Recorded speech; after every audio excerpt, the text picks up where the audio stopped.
I need to stop, Gudrid announced to her companions. I don't think I can continue any further until I've rested. The sun had dropped below the horizon and stars dotted the darkening gray sky. They'd planned to stop hours earlier, but several near encounters with natives pushed them further into the late afternoon and finally into the early evening. Since her vision, an uneasy feeling had pervaded Gudrid's consciousness. Preoccupied with her thoughts and the random images that infiltrated her mind, she'd barely talked to anyone whenever the group had taken short rest periods. The feeling of being stalked did not leave her for a moment. It pushed her onward until exhaustion forced her to stop. 7 hours of walking had taken its toll on her, and the others, she noted as she looked around at the weary faces. They dropped to the ground, letting their packs carelessly fall. The accompanying exhalations and groans were almost as loud as the constant drone of the black flies in their ears. Something was not right. Gudrid refocused and looked around the group, unsure whether she was having another vision or not. Then she noticed that Adam was missing. "By all the gods in Valhalla," she yelled. "Has anyone seen Adam?" "He fell behind this morning," Jarlabank said. "I have not seen him since." The bushes shook and rustled further up the path. Gudrid turned, preparing to comment on Adam's slowness, but it was Snorri who entered the small clearing next. "Snorri, did you see Adam?" she asked. "No, but I did notice him falling behind," he replied. "Curses on his god," she yelled. "Allowing Adam to come along was a favor to the king and his church, but they seem to see it as something that we must do. I fear that they will soon enslave our hearts and minds." Uneasiness returned to Gudrid, but her feelings of being stalked were momentarily masked by her anger. They would all suffer for Adam's stupidity, and then her queasiness returned, momentarily distracting her from her anger. It quickly returned. "We wait until morning and then we find Adam and bring him back in chains," she growled. "If we don't find him, then we leave him and let the Culdees do what they want with him." The group prepared their bed for the night. Gudrid ordered that a fire was not to be lit until Balder, the god of light, had lain to rest. She feared that native travelers might happen upon them and report back to their tribe or mass the native tribes against them. She hadn't had a chance to discuss it with Freydis, but their primary reason for returning to Markland was now being pushed back further and further. Gudrid and Freydis had orchestrated that they, Snorri, Tostig, and Jarlabank were included in the excursion to Vinland. All had participated in previous voyages to Vinland, and all had a stake in the outcome of this voyage. Adam had been a smear on her plans ever since Thorfinn had announced that he was coming with them. It was too annoying to fathom at first, but Gudrid came to believe that Adam would serve a purpose. He'd get the group closer to the Culdees and pull back the veil, so to speak, for her to initiate her plans. He would be a distraction to the Culdees while Gudrid and her companions accomplished their objective. She had hoped that when the planned time arrived, Adam would infiltrate the Culdee camp so she could get closer to Ari. Now, Adam's disappearance threatened her plans. She partly blamed herself for not watching him closely after he insisted on revealing himself to the old Culdee. She should have seen it as a warning. She had stupidly let her guard down, and this was the result. He was going to pay for his betrayal. Gudrid desperately needed to consult with Freydis. Tostig loosely piled brownish-yellow moss and some dry grass together, while Jarlabank searched for dry twigs to start the fire. These he left next to Tostig and left to gather larger branches. Tostig struck 2 pieces of flint together. Sparks jumped, and in moments the pile started to smolder. With a few gentle breaths from Tostig, the wisps of smoke ignited into a flame. He gently added broken twigs and then larger branches, till the small fire slowly grew into a small but comfortable hearth. The group sat silent, transfixed by the flame that grew in front of them, as if it were dancing minstrel entertaining the weary travelers on this, their second evening. Slowly a conversation began to take shape. Just as the sparks ignited the pile of moss and grass, ideas and words ignited thoughts that ignited more words, the sparks of ideas jumping from person to person. Soon the mood changed from tired silence to comforting stories of deeds from long ago, all controversial in their believability, but which nevertheless possessed some element of truth. But in the end, the truth of the stories didn't matter. It was the gathering that mattered. Freydis carried a cup of steaming liquid over to Gudrid. "How is your stomach?" she asked. "I'm trying to ignore it," Gudrid said. She was tired and grumpy and had begun to feel that the mission was turning into a useless farce. "I've brewed you some twig tea to help your stomach." Freydis sat down beside her and held out the cup. "Thank you," Gudrid said, accepting the tea. It felt like the only relief she'd have today. She glanced around at the others, then dropped her voice to a whisper. "Freydis, we have not discussed our purpose for coming here. I think we need to discuss some things in light of Adam's disappearance. Do you think his absence may not be voluntary? I have considered that. But this throws our plans up in the air to be carried away by the winds." Freydis sighed. "Yes, I've been thinking of that as well." "Do you remember the location of the grave?" Gudrid asked, again scanning the others. They were still wrapped up in the stories. "Yes." Gudrid lifted a brow. "You were not foolish enough to have it drawn on paper to be carried in your pack." Freydis chuckled. "No, I was not. I had it tattooed over my heart." Gudrid laughed with Freydis, partly at her wit and partly as a release for the tension of the last few days. She and Torvald had ventured into this land so long ago they'd explored Markland, not because of anything Leif had said, but because they were told by a group of natives who occupied the land before the Culdees arrived about an underground city. No one in their group could find out how long the inhabitants had occupied that city, or if they'd inherited the city from a previous culture. Torvald could not communicate with them in any great detail, nor were they able to negotiate a trade agreement with them. The secret that the natives were hiding would later be the reason for their hostility. The underground city had been built on a gold mine so abundant it was said the buildings in the city were chiseled out of entire rock faces of gold. Gold of such purity that a torchbearer walking by the large veins of the precious metal could look next to her and see a golden companion walking along with her. They'd located the city, but the find was marred by disaster. The only tunnel they had found leading to its entrance had mysteriously collapsed, burying Torvald and 4 of his men. When his brother and the other men finally dug the victims out, a subterranean dike collapsed, and the rock cavern containing the tunnel flooded, permanently sealing that entrance. They later found out that the city's builders had created false entrances and booby traps to scare off unwanted adventurers. The 4 men with Torvald had not survived the collapse, and Torvald died of his injuries soon after. His men buried him at Killarness, according to his wishes upon his deathbed. His brother Thorstein took command of the mission and continued the search for another entrance into the city. For 2 years they searched, but they hadn't found one. They left Markland disappointed and empty-handed. They returned to Markland the following year and unearthed Torvald's body. Initially, Gudrid had been confused by her husband's instructions that he be buried at Killarness and then later retrieved, but she quickly realized that death by a cave-in would leave different markings than death by a native arrow, as those at home had been told. In order to cover up the true cause of death and prevent the questions it might raise, he would have to be returned once the body had sufficiently decomposed to eradicate the bruising and the crushed bones. And more, working secretly, Thorstein had drawn a partial map on a piece of Torvald's death shroud before the body was buried. It was for this, as well as his brother's body, that Thorstein had returned. The drawing was meant to serve as one part of a key to the location of the cave entrance, for Thorstein had admitted obvious landmarks that would have made it easy to find. Above the drawing he'd written Valhalla. No one, including Freydis and Gudrid, recognized the features of the land. Another part was required to complete the map to the city. However, the plan didn't go the way he'd intended. Under continuous attack from the natives, Thorstein decided to leave his dead brother and the map safely at Killarness and return some other time to retrieve it. But Thorstein too had died. "And the riches?" Freydis was whispering when Gudrid returned from her memories. She nodded, hoping she hadn't missed Freydis giving some important information. "Are you sure of the group's allegiance to our cause?"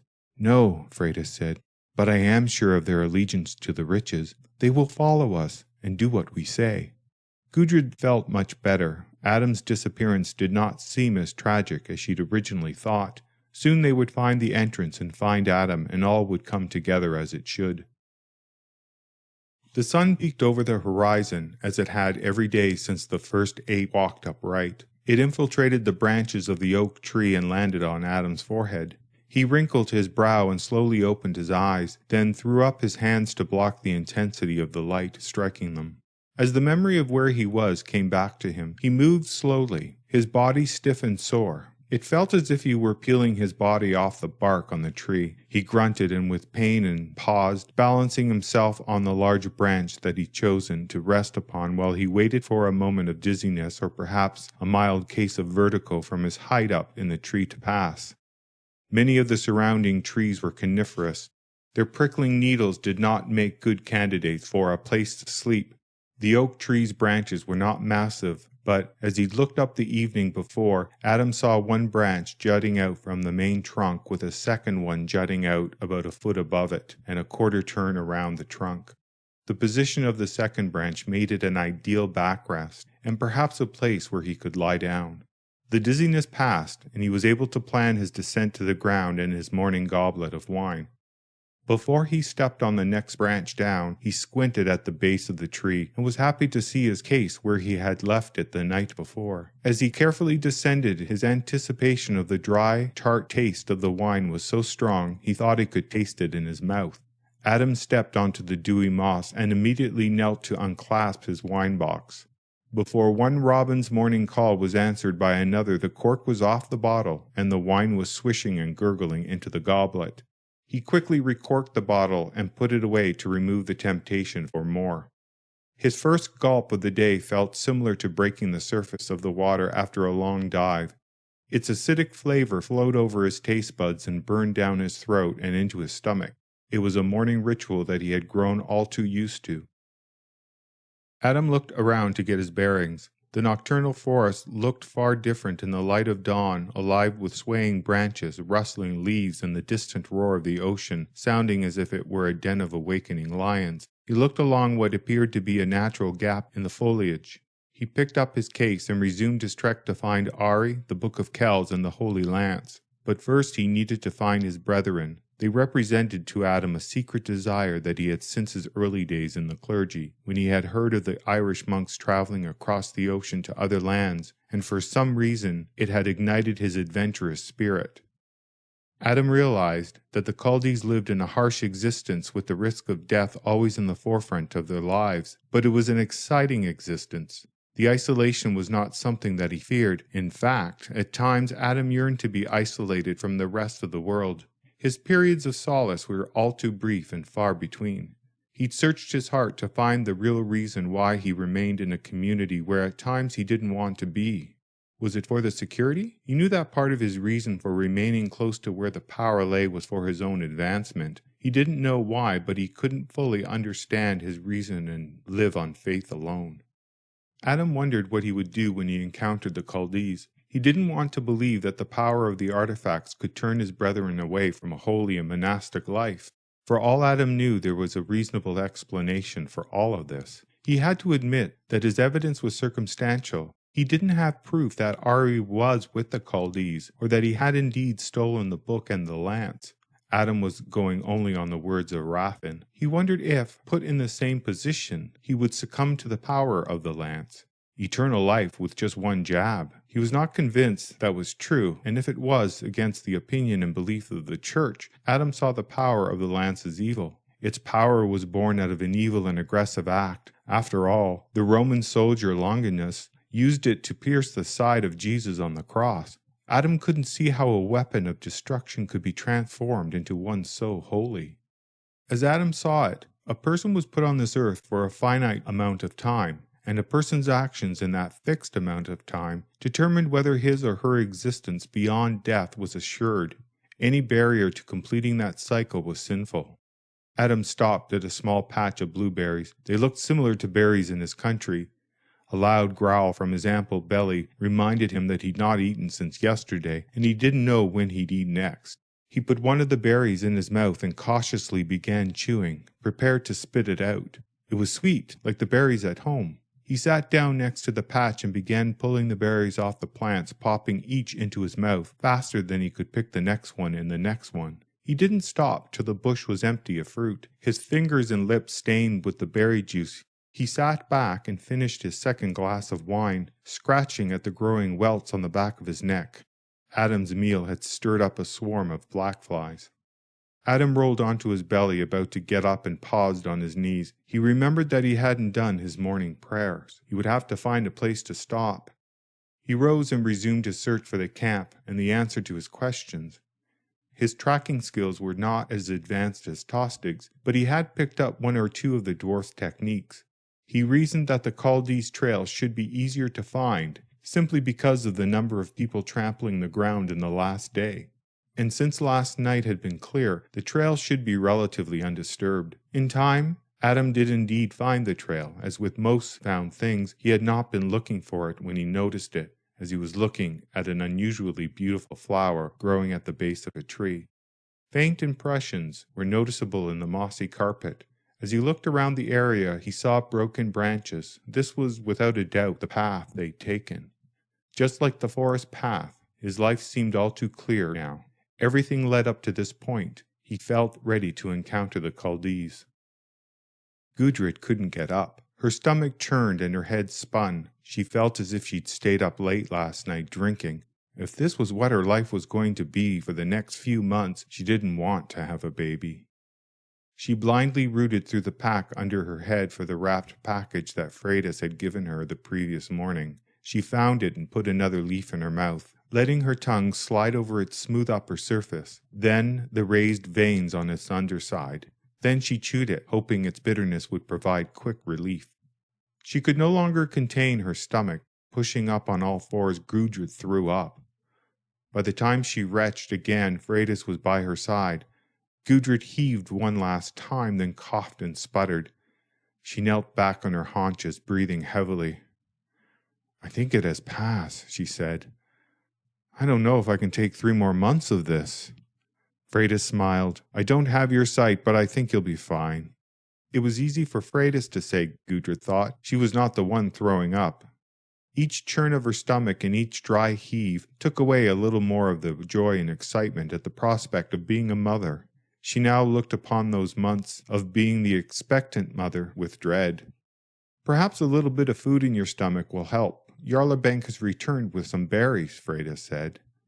The team was packing up their bedding when Gudrid decided to get busy, hoping to take her mind off of how terrible she felt.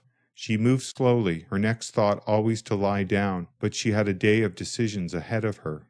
The thought crossed her mind that Adam's disappearance was a security threat to the group and the Vinland community as a whole. There was no way of knowing what the Culdees would do when he found them. He could be in prison or held captive till he told them what they wanted to hear. And in that confession, he could reveal the location and the strength of all of the Norse. The Culdees had a certain amount of influence over the natives. One order from the fathers, and the natives would be on them en masse. There was no point in thinking about the battle that would ensue, because all in the expedition would be dead. Such thoughts upset Gudrid. After experiencing the vision of her native self, Gudrid knew that Thorfinn needed to create an alliance with the Scrawlings. It was the only way to secure a place for the Norse people in Vinland. She trusted in the intelligence of her husband and knew that Thorfinn's merchant skills would serve him well here. But now it seemed that to secure that future, they might have to ally themselves with the Culdees as well. That could be a much easier task with Adam on their side, if his actions didn't jeopardize their success in that too. She had no way to know for sure what was on that drunken monk's mind. Why in hell's name had he run off like that? Tostig walked over. "The group would like to know what we are going to be doing today, Gudrid," he whispered, as if everyone in the group had not already openly discussed the topic before he approached her. He hesitated, then added, "I know you are with child. When my wife was with child, we were told that a good remedy for the sickness it brings was to rub mud all over her. It seemed to take the nausea away." "Thank you, Tostig," Gudrid said. She paused and looked up at the sky, hoping for the gods' help with her decision. She finally spoke. "We will go to Killarness, then return to collect Adam if that is at all possible now." A silence fell. Everyone knew what awaited them at Killarness and their obligation to fulfill their sacred promise to Torvald. Its burden was a heavy one, yet they couldn't ignore their duty. Tostig put his back to them and pulled the faded map out of his bag. It had taken him months to interpret its cryptic symbols and its writings. With the help of natives who had briefly allied themselves with the first expedition, he'd managed to break its code and to successfully interpret its instructions. Can you find the stone again? Gudrid asked, leaning over the dwarf as he unfolded the map. I believe so. He didn't sound as confident as Gudrid would have liked. Tostig, you must be certain. We have no time for errors. We get one chance at this, and if we fail, we must wait 3 years. My child will be 2. Don't worry, Gudrid. In 2 nights we will be down in that cave with more treasure than we know what to do with. Are you sure about the night of the eclipse? Yes, I took the reading from Stonehenge myself. I clearly saw the reflection of the half-moon in the Utsuder quadrant of its central reflecting pool. We are here at the right time. In 4 Dogr, the lunar eclipse will take place. Gudrid released a hopeful sigh. After so many decades, she was now so close to what she and Torvald had discovered with Freydis. Now she and Thorfinn could have the riches for which the search had begun shortly after the discovery of Vinland and Markland. On the Dogr of the Red Moon, Tostig said, the light will shine on the carvings on the stone, illuminating the map and revealing the location of the cave entrance. Then it will only be a matter of walking to the entrance and waiting for the Red Moon to unlock the door to the catacombs. The ingenuity of the treasure's original owners fascinated Gudrid. They were able to both conceal and reveal the map by using reflected light. She'd been told that the sun was at different places in the sky at certain times of the year. So, in fact, the sun lit the map up every year at the same time, but it was the red moon that actually revealed the doorway and opened it. She had no idea how they could use light as a trigger for a door lock. Knowledge of this type was beyond her people's abilities. Freydis kicked dirt on the smoldering fire, tormenting swarms of black flies. Her flailing arms and dirt-shuffled feet created a strange, rhythmless dance. Freydis, Gudrid called. Freydis' arms froze in mid-swing and she looked at Gudrid, then quickly began swinging again. I need to talk to you. Freydis left the choking fire and joined Gudrid. We're all set, Gudrid told her. Tostig has the day and the time of the red moon in the sky, and we now head to the carved stone. What would you like me to do, Gudrid? Keep the rest of the group away from the stone. The last thing we need is one of them going off on their own, knowing the location of the cave entrance. The entrance is difficult to find even when the location is known. We are the only 2 in this group who were present when Torvald discovered it, Freydis reminded her. Yes, and one more, who is not here. Do not refer to him again. He is dead to me, Freydis exclaimed, loud enough that the others glanced over, looking confused. Return to your duties, she snapped at them. And to me as well. He is no longer my kinsman, Gudrid said. Freydis' huffing quieted, and with one last exhale, she had calmed herself. Are you worried that he may have returned for the treasure? She asked in a low voice. The thought had crossed my mind. The doorway would not have opened, but Ari may have found another way. Yes, my husband was a very resourceful man, Freydis said. If there were another way to get into that cave, he would have found it. But we turned every rock on that cliff and found nothing. In all the years of searching for another entrance, we found none. He is as hopeless as we are. Yes, you're right. Unless he has all the map keys and the instructions, Ari won't be able to locate the entrance or the map stone. Freydis nodded, grinning. Once we retrieve the other map, we will have the entire key to enter the caves. Gudrid gave Freydis a suspicious look. Freydis, Markland will be the cause of no more deaths. I have lost 2 husbands. I do not wish that on any of our sisters. Is that clear? Freydis knew better than to argue, especially after giving her loyalty to Gudrid. Yes, that's clear to me. I will have no aggressive action, only defensive. Good, then we are agreed. My late husband chose each person for a reason. Each possesses a necessary talent. We must remain together or we are all doomed. We can all be in agreement and be extremely wealthy, or we can disagree and fail. There is no halfway. It took the group another hour to eat and ready themselves for the day's traveling. The circumstances surrounding Adam's disappearance slowly faded into the back of their minds. Even Gudrid's mind was on the challenge at hand. The threat of Adam's disappearance occasionally occupied her thoughts, but she decided that she would deal with it in the moment, if something were to come of it, rather than worrying about possibilities.